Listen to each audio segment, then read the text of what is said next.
Hello ക്ലാസിൻ്റെ പുതിയൊരു വീഡിയോയിലേക്ക് ഏവർക്കും സ്വാഗതം. ഒടുവിൽ സൂപ്പർ കപ്പിൽ മോഹൻ ബഗാൻ സൂപ്പർ ജെയിംസിനോട് പരാജയം ഏറ്റുവാങ്ങിക്കൊണ്ട് ബ്ലാസ്റ്റേഴ്സ് പുറത്തായിരിക്കുകയാണ്.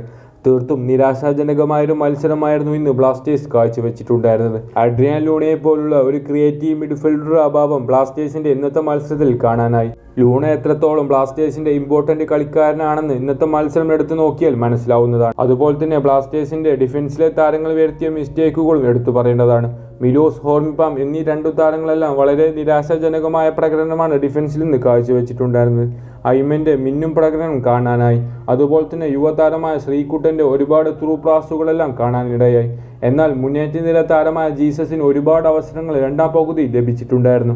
അതൊന്നും അദ്ദേഹത്തിന് ലക്ഷ്യത്തിലേക്ക് എത്തിക്കാൻ സാധിച്ചില്ല. ഭാഗ്യമില്ലാത്തൊരു മത്സരമാണ് ഇന്ന് ബ്ലാസ്റ്റേഴ്സ് മോഹൻ ബഗാനെതിരെ കാഴ്ചവെച്ചിട്ടുണ്ടായിരുന്നത്.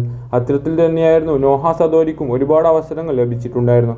അതൊന്നും ലക്ഷ്യത്തിലേക്ക് എത്തിക്കാനായില്ല. അതുപോലെ തന്നെ കളിയുടെ അവസാന നിമിഷം കേരള ബ്ലാസ്റ്റേഴ്സ് താരമായ ബികാഷും ആഷിഖ് ചില വാക്കുതർക്കങ്ങളിൽ ഏർപ്പെടുകയും അത് ക്യാമറ കണ്ണുകൾ ഒപ്പിയെടുക്കുന്ന കാഴ്ചയും നമ്മൾ കണ്ടിട്ടുണ്ടായിരുന്നു. അതുപോലെ തന്നെ മോഹൻ ബഗാന് വേണ്ടി ഇന്ന് ആദ്യ ഗോൾ നേടിയിട്ടുണ്ടായിരുന്ന ബ്ലാസ്റ്റേഴ്സ് മുൻ താരമായ സഹൽ അബ്ദുൾ സമദ് അത് ആഘോഷിക്കുന്ന കാഴ്ചയും നമ്മൾ കണ്ടിട്ടുണ്ട്. ഏതായാലും കളിയുടെ അവസാന നിമിഷം ശ്രീകുട്ടന്റെ ഒരു ആശ്വാസ ഗോൾ വന്നതോടുകൂടി 2-1 എന്നൊരു സ്കോറിൽ ബ്ലാസ്റ്റേഴ്സ് തോൽവി ഏറ്റുവാങ്ങിക്കൊണ്ട് സൂപ്പർ കപ്പിൽ നിന്നും പുറത്തായിരിക്കുകയാണ്.